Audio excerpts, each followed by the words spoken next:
Hello YouTube, welcome to the next episode of the Ultimate Review Around the World with Flight Simulator 2024. In this episode, we head back into Russia to an airport called Khibiny Airport, Uniform Lima Mike Kilo, or Kilo Victor Kilo is the IATA code. This airport has a 2470 meter or 8100 feet long runway.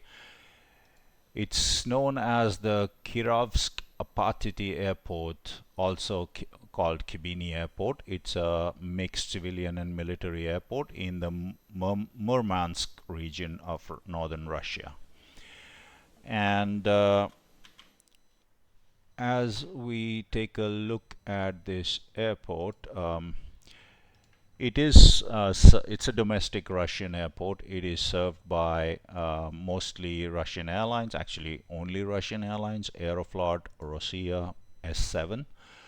So this would be of interest to those of you that are simulating Russian airline traffic or find themselves flying into Russia.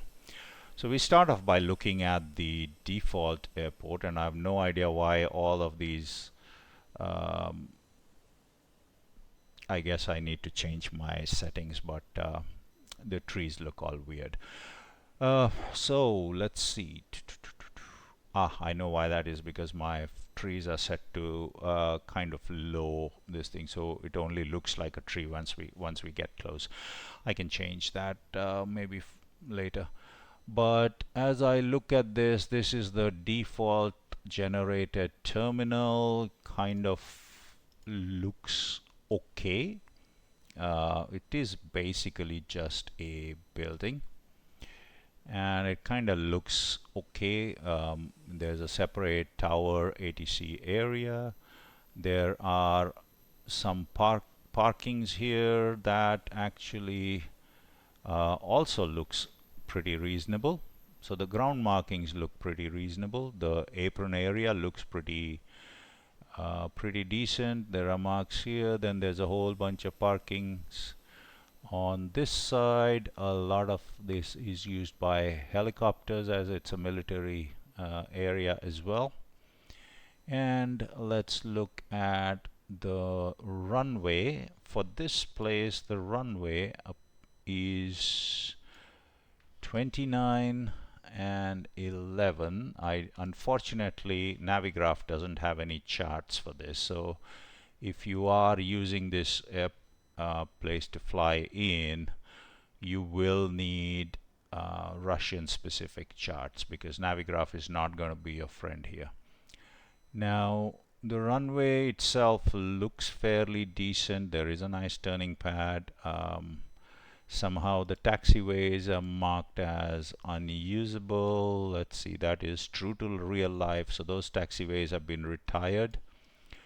That there are actually no taxiways here, so you actually will need to go down to the end of the runway and turn around. So the taxiways that you see on the right hand side are all unusable and are all marked with an X. This is true to real life, which is actually, when you stop to think about it, it's amazing that the AI can do this. It would have been even better if the AI could figure out that airports need lights, the apron needs lights, for example. But let's see. Now we know that during the day this looks okay, so it is definitely usable. Let's see what this looks like come night time. Come the dark, what does this look like? And so first of all, there are no approach lights. That is unfortunately not true in real life. In real life, this runway, oh well, it actually does have approach lights. Oh, that's good. Couldn't see that for a minute because of all the snow, but yes, this is good. This is true to real life, so it does have approach lighting. That is good. It does have PAPI, that is good as well. And there's the runway 11, nice runway lights, no center lights. That seems to be consistent with real life. And let us see, this might be one of the better ones, surprisingly, and I wonder why. How did the AI get this correct? Okay, so it actually does have taxiway edge lighting, and it also has at least some apron edge lighting. In the real world, let's see how much of the apron edge lighting is visible. Hard to tell on a satellite image how much edge lighting is visible, but at least you will be able to land here, and you will be able to turn off the runway and make your way down this one and only taxiway down into the parking area. Now in the parking area, obviously, as you can see, none of the taxiway center lines are lighted, but that's usually the case with areas where there's a lot of snow. If there's a lot of snow on the ground, putting those lights make snow clearing very, very difficult. So that might be the reason why. In any case, I will give this a rating of 1.5 because the markings are accurate, the parking spots are accurate, the taxiway has side markings. So it is definitely more usable than the other default airports at night. Now, the good news is that there is an airport available on flightsim.to for this, for which it was designed for 2020. I have no idea if it's going to work for 2024, but I guess we'll find out shortly. So we'll be right back.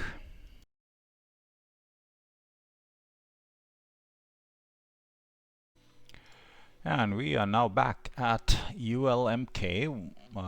This is the freeware ULMK, and this is available on flightsim.to. This was actually designed only for 2020. We'll see if it actually works here for 2024. Let's go find out. But right off the bat, you can see there are parkings defined. That was probably defined previously as well. Let's see what this actual airport looks like. If there are decent buildings that have been created, the pictures posted tell me that there are decent buildings, but I guess we will find out.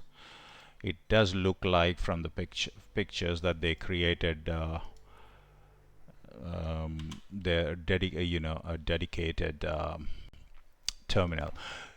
So let's start off with sort of dusk or dusk mode. Let's see what that looks like. Parkings still the same. Markings no problemo. Fewer lights on the edge of the taxiway. However, there are neat signs. Not bad. Runways still look about the same, which was fine in the previous thing. Let's go over to this side and continue down. So again, taxiway center lines, taxiway parking, all looks more or less the same. And now let's look at the buildings. But okay, so this is the problem here. I think the default one was a 1.5. Here there's a nice new building with a nice looking tower, so that's been spiffed up. There is a nice terminal building, well designed, with names, with signposts and all that. But my friends, did you forget to put the lights? Where are the lights? Oh dear, dear, dear. There are no lights. Okay, so if we go back to daytime, all good, can be used easily. Nice looking terminal building, handcrafted, looks really nice.